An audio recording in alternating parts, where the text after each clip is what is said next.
طلع شوف طلع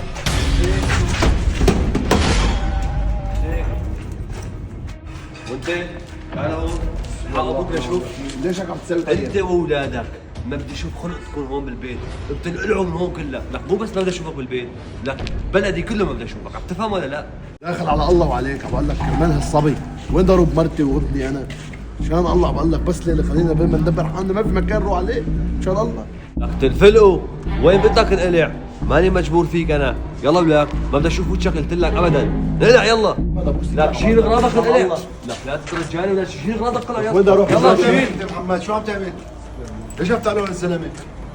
شو بك؟ انت لا تدخل جار، هي مشكله بيني وبينه، لا تتدخل بيناتنا. يا محمد هذا الزلمه مو لاجئ، بلده خربان، بدل ما توقف معه وتحطه بالبيت تقول له ايمت بدك تدفع، جاي عم تقلعه من البيت؟ هذا اللي عم دافع عنه، بتحكي عنه لاجئ، زماناته انا كنت لاجئ عنده، كنت مستاجر ببيته انا ومرتي واولادي، هلأنا مثل الكليب ذاتنا بالشوارع، ما قال انا لاجئ، ما سأل عني، ما خاف علي، مثل ما انت عم تطلب مني هلا انا اخاف عليه، هلا اجى الوقت اني رد له حقي واخذ منه حقي. يعني هو اذا عملك بالسيء لازم ترد له السيء بالسيء؟ انت لازم تورجيه انه انت عملتني بالسيء انا بدي اعاملك بالحسنى، ورجيه انه اخلاقنا اعلى من هيك، خليك احسن منه وعامله بالحسنى، نحن هيك علمنا ديننا وهيك تربينا ببلدنا. لا يا محمد نسيت؟ نحن بعمرنا ما كنا عنصريين يا محمد، كل الناس خير وبركه عنا. بس هو ظلمني. وانت هلا شو بتفرق عنه؟ ما انت عم تعمل مثله، هلا عم تظلمه.